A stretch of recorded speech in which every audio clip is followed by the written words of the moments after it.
Here we are. The third point here is making a huge difference. So how do you make a difference? What is this question all about, Matthew?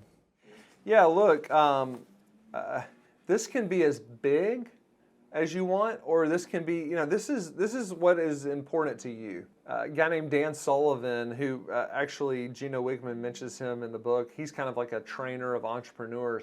What Dan Sullivan said is, his making a difference is to go out and train entrepreneurs. And he has people come up to him all the time and say, well, what about, call it climate change? What about, all these other social issues? Like, what about poverty? What about, Spencer used to dig wells in Africa. What about digging wells in Africa? And what Dan would say is, that's not my difference. Like that, there are other people that have a passion for that. And not that I don't think it's a great cause, it's just not what I am, what my purpose is. And so this is kind of like your purpose. How do you think about when you wake up every morning, like, why were you put here? I've heard this said a bunch of times, a bunch of different ways, but the two greatest days of your life is the day you were born and the day you realize why. And so that's what this is. It's just really identifying your purpose. Spencer and I were kind of transparent about this in the beginning. We love to train and lead and talk to people and do these sorts of things.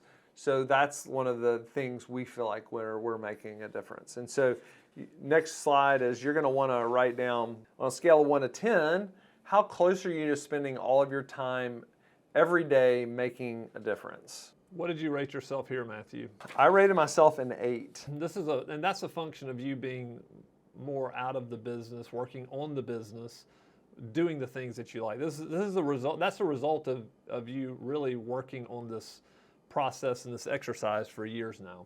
Yeah, look, so when I'm making a difference, the way I think about this is developing leaders who will make an impact. That's, how good, how well, like what, that's in a bunch of different areas, right?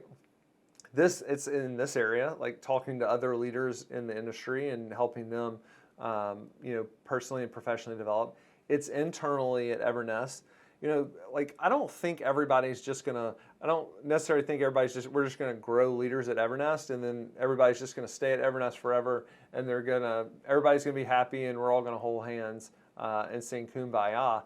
What I think is that there's going to be people that shoot out the top of Evernest, and we've had people go on to do like amazing things, but they use the tools that they learn here at Evernest to go on and do those amazing things. We still have people that come back to me all the time and say, hey, I'm using EOS, I'm using this, I'm using that tool that I learned while I was at Evernest. And listen, if the 2 years I spent at Evernest were some of the most transformative from a growth standpoint, that's the type of things when I think about making a difference for us.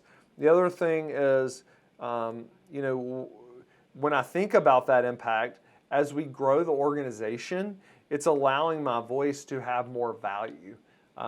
It's amazing when you're, I think probably when you're first starting out and you're doing some of the right things, you probably don't get the impact that you should get from all the hard work that you're doing. This is kind of called the flywheel, Jim Collins calls it.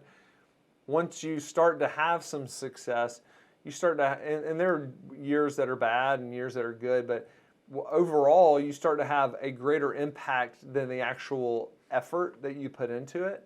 And so that's just called leverage, right? It's like growing your voice, growing your ability to get things done with leverage.